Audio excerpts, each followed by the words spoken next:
السلام علیکم and welcome to my channel learn to lead with Aisha.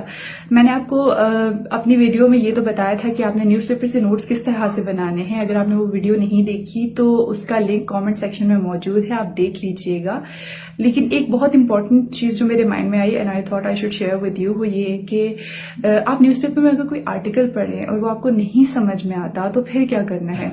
You just have to write that particular topic as it is topic نہیں. For example اگر ابھی recently جس طرح سے China India stand of ہوا ہے لداخ پہ, ٹھیک ہے, تو اس سے ریلیٹڈ بہت سارے آرٹیکلز نیوز پیپر میں آنا شروع ہو گئے تھے. اب وہ آرٹیکلز پڑھنے تو ہیں لیکن اب اس کا بیک گراؤنڈ کیا ہے. جب بیک گراؤنڈ نہیں پتا ہوگا تو آرٹیکل کی سمجھ کیسے آئے گی.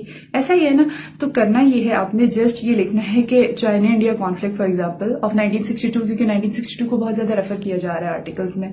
تو just right China India conflict of 1962 and open up the link of Wikipedia. Wikipedia کا میں اس لیے بتا رہی ہوں کیونکہ کسی بھی چیز کی بہت ہی آسان لفظوں میں اگر آپ کو ہسٹری جاننی ہے تو جسٹ گو ٹو وکیپیڈیا, کیونکہ وہاں پہ کرونالوجیکل آرڈر میں as per the time line آپ کو سارے کے سارے ایونٹس مل جائیں گے اور پھر آپ کو فوراً سے سمجھ میں آ جائے گا کہ ہوا کیا ہے. میں نے خود بھی اسی طرح سے کیا تھا.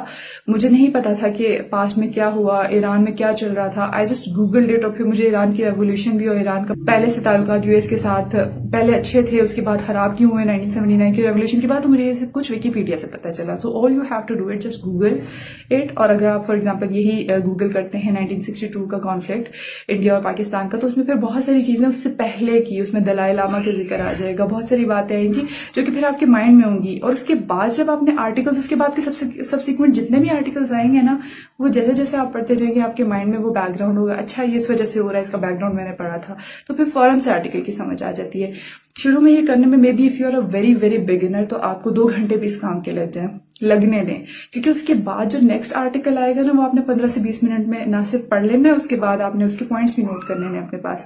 تو شروع کے ایک آرٹیکل ایک ایونٹ کے بیک گراؤنڈ کو جاننے کے لیے بھلے آپ کو گھنٹہ 1.5 گھنٹہ 2 گھنٹے اسپینڈ کرنے پڑ رہے ہیں, ڈو اٹ. کیونکہ if you will not do it اور آپ صرف آرٹیکل کے پوائنٹس ہی اپنے پاس نوٹ کرتے جائیں گے تو ایک بیک گراؤنڈ بیس کوئی نہیں ہوگی, اور جب وہ نہیں ہوگی تو پھر وہ جو بھی آرٹیکل کے پوائنٹس آپ نے نوٹ ڈاؤن کیے ہوئے ہیں وہ تو ہو سکتا ہے آپ کو ریویژن میں آپ دوبارہ سے ریوائز کر لیں, لیکن آن دا ہول سینیریو کیا ہے, اس کا انالیسس کیسے کرنا ہے وہ پھر آپ کو نہیں سمجھ آئے گا بیک گراؤنڈ جانے بغیر. تو اٹ از ویری امپورٹنٹ پہلے آپ ایونٹ کا بیک گراؤنڈ جان لیں اور وہ آپ وکیپیڈیا سے ہی سرچ کر لیں, کیونکہ اٹ از ایزی, وہ آپ کو ایزی ورڈز میں اور as per the time line مل جائے گا. اور اس کے بعد یہ ہے کہ بڑی آسانی ہو جائے گی آپ کے لیے. That was all. Thank you. اللہ حافظ.